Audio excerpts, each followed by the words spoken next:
Everyone, good morning. Today we read lesson number first, the Indian constitution.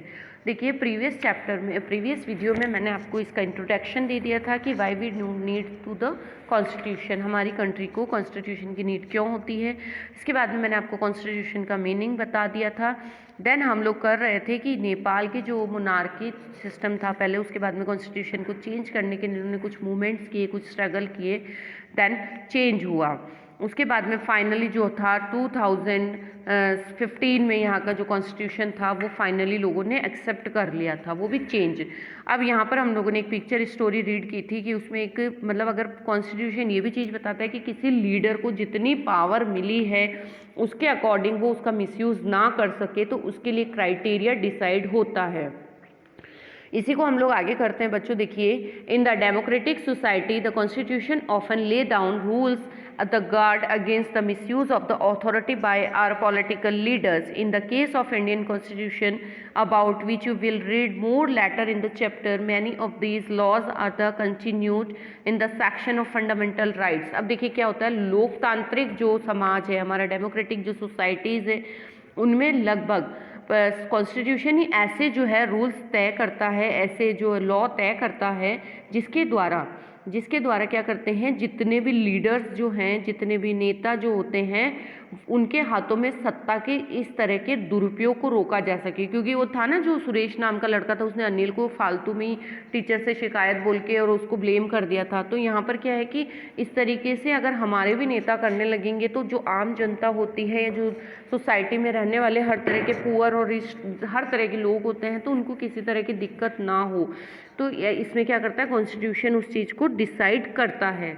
अब जो हमारा Indian constitution है उसमें बहुत सारे ऐसे कानून और फंडामेंटल राइट्स दिए गए हैं जो आप लोगों ने 7th की बुक में पढ़े थे। उसमें हम लोगों ने, देखिए यहाँ पर मैं आपको बताती हूँ, do you recall the chapter on the Dalit writer Om Prakash Valmiki's experience in school from your class 7th book.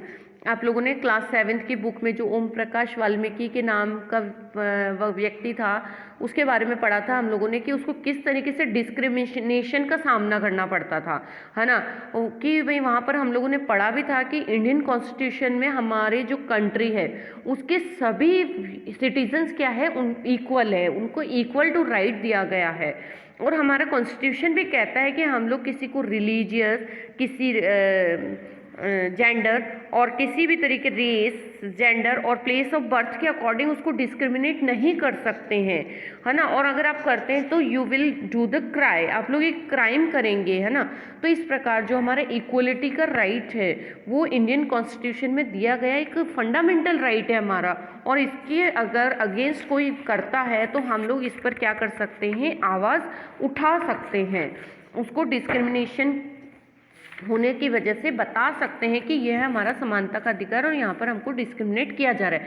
अब अगेन हम लोग एक पिक्चर स्टोरी देखते हैं बच्चों। यहाँ पर क्या है कि क्लास है, स्कूल में जो क्लास में गेम पीरियड आया है कुछ स्टूडेंट्स का, उसमें बॉयज़ और गर्ल्स दोनों पढ़ते हैं। तो बॉयज़ की जो नंबर ऑफ़ स्टूडेंट है वो ज़्यादा है और गर्ल्स जो है नंबर ऑफ़ स्टूडेंट कम है।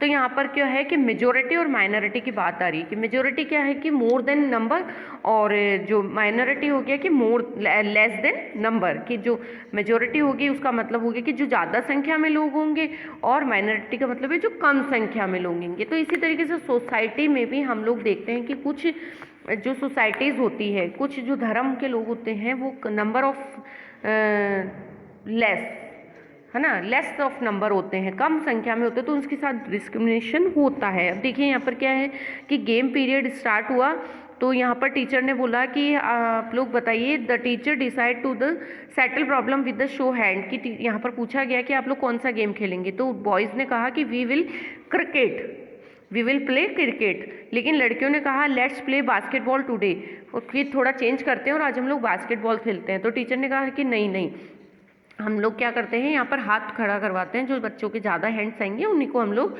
देख लेंगे। तो यहाँ पर वी हैव वॉन, यहाँ पर लड़के कह रहे हैं कि हम लोग जीत गए हैं। तो लड़कों ने क्या कहा, लड़कियों ने कहा obviously there are more boys in the class, की ऑब्वियस सी बात है कि जो क्लास में बॉयज़ हैं वो ज़्यादा है नंबर में, इसीलिए यहाँ पर ये क्या कर गए हैं, टीचर इनकी बात को प्राथमिकता दे रहा है और हमारे साथ डिस्क्रिमिनेशन हो रहा है। तो we always have to do not boys want because they are the majority. अब देखिए यहाँ पर लड़की ने एक दूसरी गर्ल को बोला है कि हमेशा ही हम लोगों के साथ ऐसा ही होता है, जो लड़के चाहते हैं वही हम लोगों को खेलना पड़ता है क्योंकि वो लोग कक्षा में ज़्यादा नंबर में है, ज़्यादा संख्या में है। तो यहाँ पर दूसरी गर्ल कह रही है कि ma'am should think of the another way to make decision so that our wishes are also heard, कि अगर मैम अपना फैसला लेने में कोई और तरीका सोचना चाहे तो हमारी इच्छा पर भी गौर हो सकता है। तो यहाँ पर क्या हुआ कि देखिए मेजॉरिटी और माइनॉरिटी वाली बात आ गई कि जो नंबर में ज़्यादा होंगे उनकी बात का ज़्यादा फेवर किया जाता है, जबकि जो कम होते हैं संख्या में उनकी फेवर कम किया जाता है, उनको सपोर्ट कम किया जाता है। तो ये डिस्क्रिमिनेशन की ही बात आ जाती है निकल कर। देखिए इस तरह such unhealthy situation can occur the democratic society to where a majority can continuously enforce decision that exclude minorities and go against their interested. ये देखिए क्या होता है कि इसी तरह जो हमारे इतने गंदे हालात है डेमोक्रेटिक में भी पैदा हो सकते हैं, जहाँ बहुत ज़्यादा मेजॉरिटी वाले जो ग्रुप्स होते हैं वहाँ लगातार ऐसे फैसले लागू रहते हैं जहाँ पर माइनॉरिटी वाले लोग होते हैं उनसे कोई उनको कोई मतलब एग्री नहीं होता है, उनको सोसाइटी में अगेंस्ट ही रहते हैं, उनका इंटरेस्ट नहीं लिया जाता है। As the above storyboard illustrates, every society is born in the tendency of the majority। अब देखिए क्या होता है कि जैसा कि इस हम लोगों ने बुक के इस पिक्चर स्टोरी से हम लोग को पता भी चलता है कि जो निरंकुशता का खतरा, निरंकुशता होती है मन मर्जी, जिसे कहते हैं कि टायरेंटी। अब टायरेंटी का मतलब है, टायरनी की मतलब हो गया निरंकुशता की, जहाँ पर हर समाज में इस तरीके का खतरा होता है। और कॉन्स्टिट्यूशन में ऐसे कुछ रूल्स, ऐसे कुछ लॉ है कि इस बात का ख्याल रखा जाता है कि जो मेजॉरिटी और माइनॉरिटी है ऐसी चीज़ों को बिल्कुल भी बीच में नहीं लाया जा सके, उन्हें डिस्क्रिमिनेट नहीं किया जा सके, बल्कि इक्वल राइट का अधिकार मिले। जो मतलब माइनॉरिटी वाले हैं उनको भी मेजॉरिटी वालों के इक्वल माना जाए, अवेलेबल हो सके। Another reason why we have constitution is the prevent the tyranny of the dominant action by the majority in the minority. This can be the refer in one community dominated another, either interest community domination to the members of the community dominating other within the same community, either community dominated. अब देखिए क्या होता है कि जहाँ पर किसी समुदाय में बहुसंख्यकों का दबदबा रहता है तो वो क्या करते हैं कि कम लोगों को निरंकुशता में या उन पर प्रतिबंध लगा देते हैं। और कॉन्स्टिट्यूशन का महत्वपूर्ण कार्य है कि इस चीज़ को नहीं करें और यह जो दबदबे वाला समुदाय है दूसरे समुदाय को दबाए नहीं, और ऐसे अंतर सामुदायिक जो इंटर कम्युनिटी वाले वर्चस्व है उसको हटाए, और या फिर एक ही समुदाय के भीतर कुछ लोगों को लोग दूसरे को दबा सकते हैं, जिसे अंतः सामुदायिक वर्चस्व कहते हैं। ऐसा नहीं होना चाहिए। अब इसी में ही हम लोग आगे देखते हैं कि जो हमारा थर्ड जो यहाँ पर आता है, the third significant reason why we need the constitution. अब हम लोग देखते हैं कि हमें संविधान क्यों चाहिए। इसका तीसरा महत्वपूर्ण कारण है, भाई दो तो आपको समझ गए ना, फर्स्ट तो मैंने आपको बता दिया था अभी कि हम लोगों को जो है किसी रूल रेगुलेशन को फॉलो करने के लिए किसी की पावर का मिसयूज़ ना हो, सेकंड की डिस्क्रिमिनेशन नहीं हो, और थर्ड पॉइंट ये होता है कि constitution is to save our self, कि हम लोगों को सुरक्षित रखता है, हम लोगों को अपने आप से बचाता है। This is may sound strange, but what you the mean we might in the times feel strongly about the issues might against larger interest in the constitution helps larger interest, and the constitution help to guard against this. Look at the storyboard below and understand there better। अब देखिए कि हम खुद को अपने आप से बचा सकें, इस चीज़ के लिए भी हमें कॉन्स्टिट्यूशन बहुत ज़रूरी है। यह बात सुनने में बहुत अजीब सी लगती है, लेकिन इसका असली मतलब यह है कि कई बार हम किसी मुद्दे पर बहुत तीखे ढंग से सोचने लगते हैं, कुछ अजीब तरह के विचार करने लगते हैं, तो ऐसे विचार हमारे जो है बहुत ज़्यादा व्यापक हित के लिए नुकसानदेह हो सकते हैं। कि हम लोग कई बार सोचते हैं, कुछ गलत सोच लेते हैं, लेकिन वो हमारे लिए कई बार क्या होते हैं, बहुत हार्मफुल हो जाते हैं, बहुत इश्यूज़ जो हमारे अगेंस्ट हो जाते हैं। तो कॉन्स्टिट्यूशन हमें ऐसी भावनाओं से बचाने में बहुत हेल्प करता है। इसे समझने के लिए हम लोग देखिए एक नीचे पिक्चर स्टोरी को देख लेते हैं कि यहाँ पर शबनम जो है Shabnam is in a fix, she has the decision to make. Shabnam जो है दुविधा में है, उसे कुछ तय करना है कि I have two chapters revision के उसके बच गए हैं, टुमारो उसका टेस्ट है, लेकिन वो क्या होती है कल की परीक्षा के उसके 2 चैप्टर्स उसके बाकी रह गए हैं, लेकिन उसका जो टीवी सीरियल है वो प्रोग्राम आ रहा है और वो इसे देखने बिना नहीं रह सकती है। अगर मैं ऐसा करता हूँ तो मुझे 2 अध्याय नहीं पढ़ पाऊंगी। वो लड़की यहाँ पर शबनम नाम की है, वो कह रही कि अगर मैं 2 चैप्टर्स रिवीजन नहीं करूँगी तो मुझे लॉस हो जाएगा और मेरा फेवरेट टीवी चैनल भी आ रहा है। तो देखिए शबनम क्या कहती है, वो उनके पेरेंट्स कहते हैं Shabnam why are you looking so worried, कि तुम टेंशन में क्यों हो, चिंता में क्यों दिख रही हो। तो लड़की ने कहा कि I want watch this program, मैं ये टीवी प्रोग्राम देखना चाहती हूँ, लेकिन कल मेरे एग्ज़ाम है और आप लोग भी जो है टीवी देखेंगे तो मेरा भी टीवी देखने का मन ज़रूर बनेगा। तो मुझे एक बात सूझ रही है, अगर आज की रात कोई भी टीवी ना देखे तो मैं शायद मेरा भी मन नहीं ललचाएगा या मैं भी टीवी नहीं देखूँगी। तो यहाँ पर पेरेंट्स ने कहा ठीक है, तुम भी टीवी मत देखो और हम भी टीवी नहीं देखेंगे। तो देखिए सेकंड डे क्या होता है, it's good thing did I want to be, there are so many question from the last 2 chapter. अब उसके 2 चैप्टर जो लास्ट के रिवीजन नहीं हुए थे लेकिन बाद में उसे कर लिए थे, तो उसी में से बहुत सारे क्वेश्चन आए। तो वो लड़की बहुत हैप्पी हो गई कि अच्छा हुआ मैंने अगर टीवी देखा होता तो मैं शायद इनको नहीं सॉल्व कर पाती, और तो यहाँ पर वो बहुत ज़्यादा हैप्पी हो गई। तो उसके पेरेंट्स ने उसको फेवर किया तो वो अपने डिसीजन को ले पाई ना। तो इसी तरीके से जो कॉन्स्टिट्यूशन है वो हमें इसी तरह से हेल्प करता है। Similarly, the Constitution helps to protect us against certain decisions that we might take that could have an adverse effect on the largest principle that the country believe in। अब देखिए क्या होता है, कॉन्स्टिट्यूशन हमें ऐसे फैसले लेने से भी रोकता है जिनमें उन बड़े सिद्धांतों को ठेस पहुंच सकती है। कि भाई कई बार होता है कि हमारे जो डिसीजंस है वो कई बार क्या होता है कि हमारे जो प्रिंसिपल्स है, जो डिसीजंस है, सर्टेन डिसीजंस, उसमें क्या करता है, कुड हैव एडवर्स इफेक्ट, हम लोगों को कुछ अच्छा करने के लिए मजबूर कर देता है।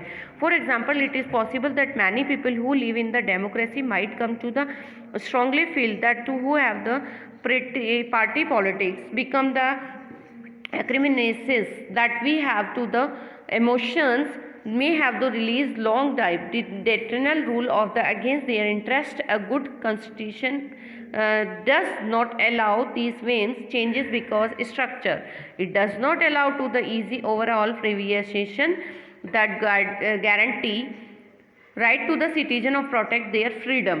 अब देखिए बेसिक स्ट्रक्चर को बदलना ही मतलब हमारे कॉन्स्टिट्यूशन का जो बेसिक स्ट्रक्चर है उसे बदला नहीं जा सकता है, हम लोगों को उसको मानना पड़ता है। लेकिन उसके लिए जो बेसिक स्ट्रक्चर नहीं बदलना है उसी के लिए हमें कॉन्स्टिट्यूशन ने 3 तरह के जो है हम लोगों को जो है कॉन्स्टिट्यूशन क्यों चाहिए उसके बारे में यहाँ पर मैं आपको बता रही हूँ। तो यहाँ पर बताया कि हम लोगों का जो कॉन्स्टिट्यूशन है वो हम लोगों को मदद करता है, कुछ बड़े सिद्धांतों को ठेस पहुंच सकती है जिससे में देश आस्था रखता है। एग्जाम्पल के तौर पर हो सकता है कि डेमोक्रेसी को मानने वाले जो अधिकतर लोग हैं वो गंभीरता से महसूस करने लगे कि जो हमारी दलगत राजनीति यानी पार्टी पॉलिटिक्स बहुत ख़राब हो चुकी है, तो इसके लिए अब चीज़ों को दुरुस्त करने के लिए किसी तानाशाह को ही शासन सौंपना चाहिए या किसी फौजी शासन को सोचना चाहिए। तो इस तरीके की भावना को बहकर लोग बहुत सारे इस बात को महसूस नहीं कर पाते कि लंबे तौर से जो तानाशाही शासन था तो उनमें बहुत सारे हितों को तहस नहस कर दिया था और अब भी फिर कर सकता है। तो इस तरीके से क्या होता है, इसका जो बेसिक स्ट्रक्चर है उसको बदलना नहीं चाहिए, क्योंकि इसका बेसिक स्ट्रक्चर जो हमारे देश के डेमोक्रेसी का है वो बहुत ही सोच समझकर और बहुत ही सिस्टमैटिकली बनाया गया है कि अगर नहीं फॉलो करेंगे तो यहाँ पर आप लोग देख सकते हैं कि खुले सांड की तरह, मतलब जैसे कि कहते हैं ना कि एक बेलगाम घोड़ों की तरह आप लोग क्या करेंगे, यहाँ पर लोग जो है सिटीजन्स मिलने जुलने मतलब अपनी मनमानियाँ करने लगेंगे। तो उसके लिए क्या एक बाउंडेशन, एक क्राइटेरिया जो है वो कॉन्स्टिट्यूशन डिसाइड करता है और यह ऐसे प्रावधानों को आसानी से पलटने नहीं देता है जिनके जरिए नागरिकों को अधिकारों का आश्वासन मिलता है और उनकी स्वतंत्रता की रक्षा होती है। तो यहाँ पर क्या है, from the about decision you will understand there the constitution play important role in the democratic societies की। यहाँ पर हम लोगों ने ये जो पढ़े हैं उसमें हम लोगों को पता चल गया है कि डेमोक्रेसी में हम लोगों का कॉन्स्टिट्यूशन वो जो है वो कैसे इम्पोर्टेंट रोल प्ले करता है। इसलिए हमें कॉन्स्टिट्यूशन को फॉलो करना और उसको मानना हमारा ड्यूटी बनता है, और इसी ड्यूटी को फॉलो करना हमारा जो है ज़रूरी है। यही हमारे फंडामेंटल राइट्स की रक्षा जब भी होती है जब हम अपने जो ड्यूटीज़ हैं उनको पूरा करें। ओके, अब यहाँ तक हम लोगों को समझ में आ गया है। वीडियो में नेक्स्ट वीडियो में मैं आप लोगों को चैप्टर का नेक्स्ट पोर्शन भेजूंगी। Thank you, do your studies seriously, keep your learning, bye bye, stay home, stay safe.